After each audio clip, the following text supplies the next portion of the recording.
पर विचार करना कि शंकर भगवान की शिवरात्रि साधना की रात्रि होती है। शंकर भगवान की शिवरात्रि एक आराधना की रात्रि होती है।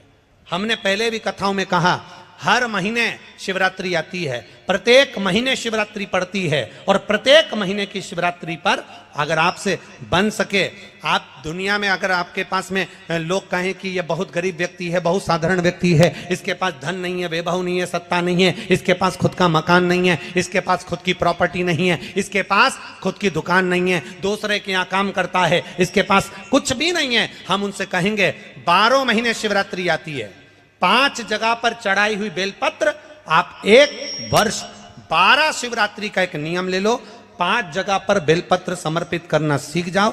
एक बेलपत्र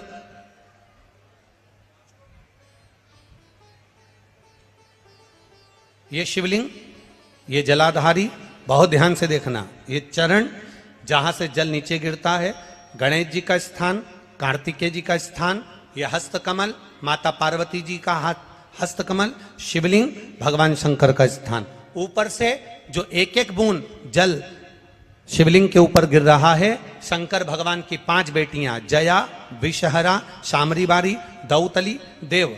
बीच में जो एक मोटी सी लाइन है वो शंकर भगवान की छोटी लड़की, क्या नाम है? अशोक सुंदरी। ये पूरे शिवलिंग का वर्णन।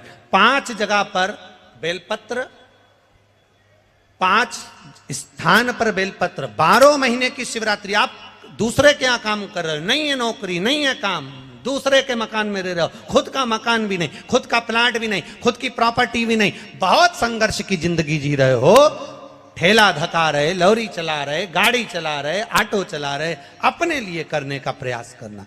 घर में जितने सदस्य हैं, 12 महीने शिवरात्रि आती है, एक बेलपत्र अशोक सुंदरी वाली जगह पर, डंडी का मुंह नीचे की ओर। दूसरी बेलपत्र माता पार्वती जी के हस्त कमल पर, ये 2 पत्ती जो होती है, इस पत्ती के 2 भाग शिवलिंग के बीच में हो। तीसरी बेलपत्र भगवान शंकर के शिवलिंग पर, डंडी का भाग आपके विपरीत दिशा में हो, विपरीत दिशा में।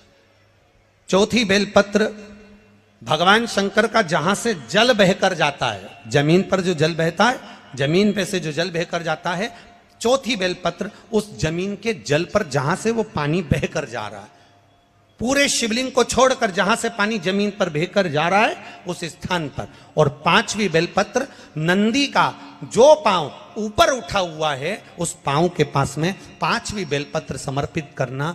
एक शिवरात्रि से लेकर 12 शिवरात्रि जो 1 वर्ष तक कर लेता है, 1 वर्ष अपनी कड़ी मेहनत के साथ में मेहनत पूरी करना। और ये 5 बेलपत्र हर महीने जो शिवरात्रि आती है उस पे समर्पित करना प्रारंभ कर दीजिए और मेहनत करना प्रारंभ कर दीजिए। आपको आपके कर्म का फल मिलेगा। साल भर के अंदर आप अच्छे बनकर बैठ सकते हैं।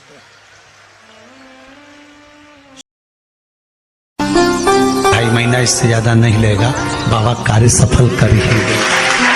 विश्वास रखकर शिव। एक बात श्रेष्ठता में कही गई है, सांप के फन में जहर होता है। बोलो सही है कि गलत है? मधुमक्खी के डंक में जहर होता है, सही है? बिच्छू की पूंछ में जहर होता है।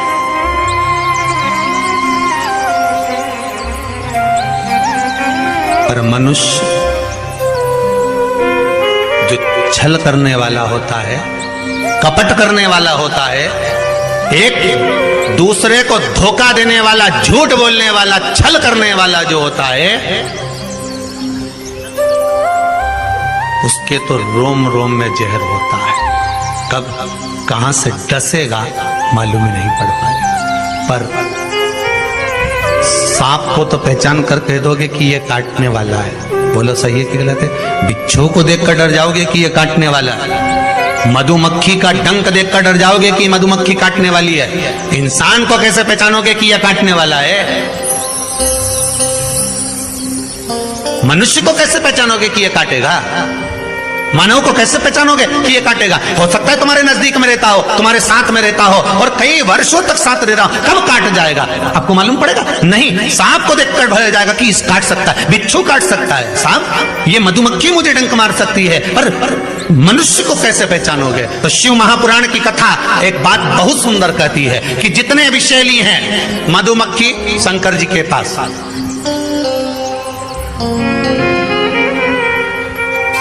शिव जी का नाम एक धूमवान है। क्या नाम है? धूमवान।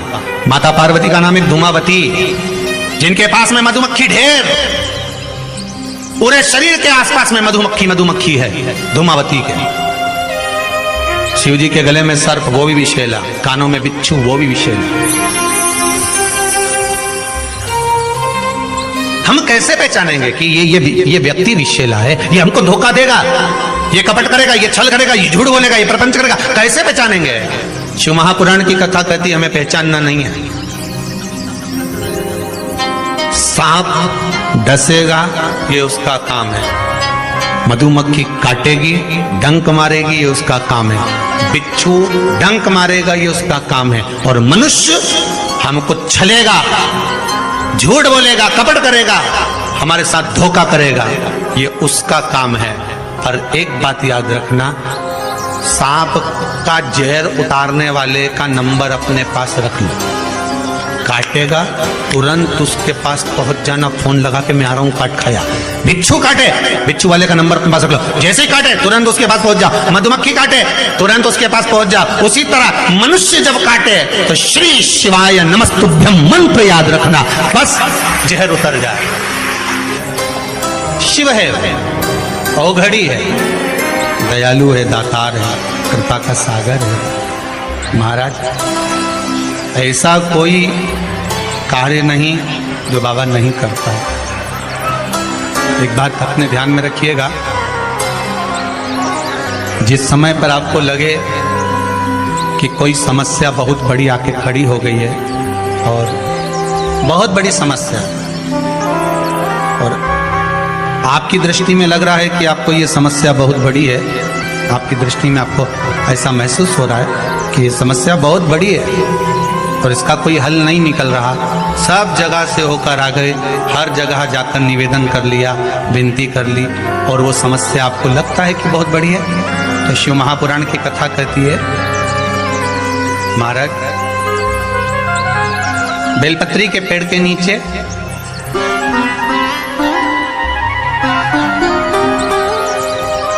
एक छोटा सा शिवलिंग का निर्माण करो। काय का निर्माण करना है? शिवलिंग। अब बेलपत्री के पेड़ के नीचे आप अगर सोचो कि भाई मैं ब्राह्मण हूं, सफेद मिट्टी का शिवलिंग बनाना है, क्षत्रिय हूं, लाल मिट्टी का शिवलिंग बनाना है, या वैश्य हूं, पीली मिट्टी का शिवलिंग बनाना है, या शूद्र हूं तो काली मिट्टी का शिवलिंग का निर्माण करना है। शिव महापुराण की कथा कहती है, लिंग पुराण कहती है, नर्मदा पुराण कहती है कि बेलपत्री के पेड़ के नीचे आप जिस शिवलिंग का निर्माण करें उसके लिए आपका वर्ण नहीं देखना, आपको तो बेलपत्री के नीचे की ही मिट्टी ले लेना, फिर वो जिस कलर की।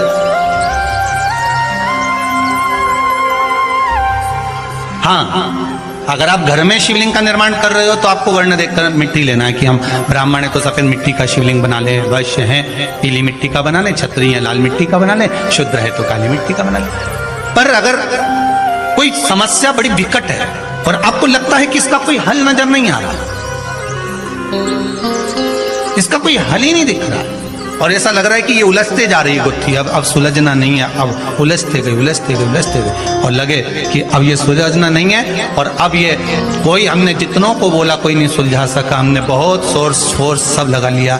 तब एक बेलपत्री के पेड़ के नीचे या तो सोमवार को या सोमवार की अष्टमी पड़े उस दिन, या फिर प्रदोष के दिन, प्रदोष काल में, प्रदोष काल शिवलिंग का निर्माण करो। और महाराज 5 सफेद फूल, थोड़ी सी काली तिल, एक यज्ञोपवीत, पंचामृत स्नान कराने के बाद बाबा को समर्पित कर बाबा से निवेदन कर कर, घी का दिया लगाकर, विनती कर कर, उस शिवलिंग से निवेदन कर कर बाबा को अर्ध परिक्रमा देना है बेलपत्री। कितनी परिक्रमा देना है? आधी परिक्रमा बेलपत्री की। आधी परिक्रमा कैसे? जैसे शिवलिंग का निर्माण आपने यहाँ करा तो सामने बैठकर अगर आप उठे हो तो आधा बेलपत्र के पीछे जाना और वापस लौट कर आ जाना। पूर्ण परिक्रमा नहीं, अर्ध परिक्रमा कर कर शिवलिंग को नमन कर कर, दीप जब ठंडा हो जाए शिवलिंग को उठाकर निवेदन कर कर विश्राम कर दीजिए। उस कार्य को बोलकर शिवलिंग को जल में विसर्जन करना। कौन सा कार्य? जो सब दूर से आप हार गए और लगा कि अब इसके सिवाय कोई सार्थत्व नहीं है, तब करना ये उपाय, तब करना इस उपाय। बाबा से निवेदन कर कर आओ। मुझे विश्वास है ज्यादा से ज्यादा अगर समय मेरे बाबा ने लिया ना तो 2 महीना, 1.5 महीना, 2.5 महीना, इससे ज्यादा नहीं लेगा। बाबा कार्य सफल कर ही देगा। विश्वास रखकर शिव की आराधना, करुणा सागर शंकर, विश्वास रखकर आपने अगर भाव प्रकट कर कोई भी उपाय आप कर रहे हैं उसमें आपकी विश्वासता होना चाहिए, उसमें आपका भरोसा होना चाहिए, उसमें आपकी दृढ़ता होना चाहिए।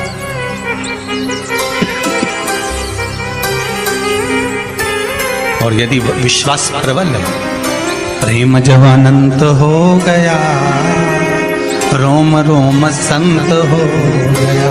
विश्वास जब दृढ़ होता है तो भगवान मिलता जरूर। आपका भरोसा अगर दृढ़ है। शिव महापुराण में वृंदा का चरित्र आता है। जलंधर पे जब प्राण छूटते हैं, वृंदा जब रोती है, भगवान से कहती है कि आपने मेरा सात्वित्व डिगा दिया और मैंने आप पर विश्वास करा था। भगवान विष्णु ने कहा था कि वृंदा के पति को मारना है, तो शंकर भगवान कहते हैं शिव महापुराण में, मैं वृंदा के पति को नहीं मार सकता क्योंकि वो सात्वित्ववान है, उसकी सात्वित्वता की प्रखरता है।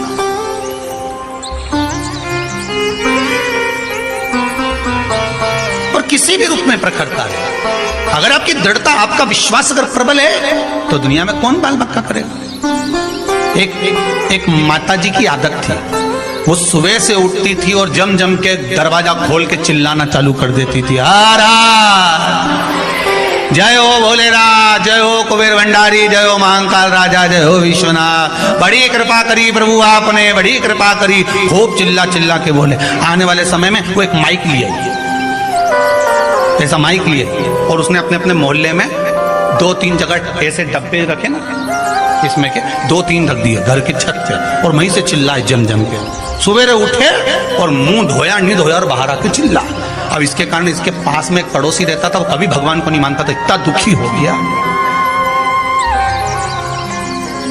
इतना दुखी हो गया जिसके कारण परेशान हो गया। ये चिल्लाना चालू करे सुबह 5:30-6 बजे से। अब बेचारा बड़ा दुखी, बड़ा किससे कहे, और वो झगड़ा करने आए तो ये लड़ने भी बैठ जाए।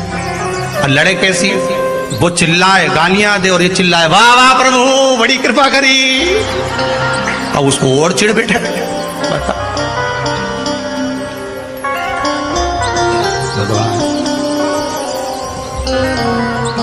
पड़ोसी बड़ा परेशान, कभी भगवान को मानता नहीं था, अगरबत्ती नहीं लगाए, धूप बत्ती नहीं लगाए, कभी दिया नहीं लगाया, कभी भगवान के धोख नहीं लगाए, बड़ा परेशान। अब एक दिन सवेरे सवेरे इसने माइक उठाया और चिल्ला के बोली शिवरात्रि के दिन, भोलेनाथ हर हर महादेव, जय महाकाल राजा, जय विश्वनाथ, बड़ी कृपा करी प्रभु, बड़ी कृपा करी, पर आज घर में खाने का कुछ नहीं है, मैं जा रही मंदिर, भोजन भेज देना भोलेनाथ। ये चली। इसके पड़ोसी ने सोचा आज इसको मजाक चखाता हूं सही तरह से। वो बाजार गया, आटा चावल दाल शक्कर घी नून मिर्ची सब ले आया, इसके आंगन में इसके दरवाजे पर रख दिया। ये आई, इसने अंदर गई, जो देखा तो कहा दाल चावल सब्जी राई नून मिर्ची सब रखा था। फिर माइक लाई उठा के, फिर चिल्लाने लगी हर हर महादेव, वारे महादेव जय हो मेरे महाकाल राजा, जय हो मेरे काशी विश्वनाथ, जय हो मेरे कुबेर भंडारी, बड़ी कृपा कर दी, खाने का सामान भेज दिया, बड़ी कृपा करी। इतने में पड़ोसी दौड़कर आया, मूर्खों जैसी बात मत कर, कोई भगवान नहीं आया, वो तो मैं ला कर रखा, वो तो मैंने ला के रखा, तू तो भगवान से कह के गई थी, कहाँ का भगवान आ गया। इतने में इसने फिर माइक उठाया, हर हर महादेव, जय हो महाकाल राजा की, जय हो काशी विश्वनाथ की, जा खोलने से भी दान करवा दिया।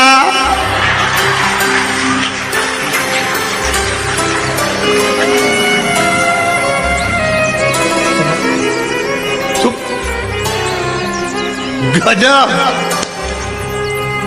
ये कभी महादेव के नीमा ने इसे आटा चावल दिलवा दिया, बड़ी गजब कृपा कर, बड़ी गजब। उसने कहा तेरा भगवान आया था देने, मैंने रखा, मेरा जय जयकार कर। उसने कहा मैंने तो महादेव से कहा था, महादेव ने तुझे कहा, तूने लाके रखा।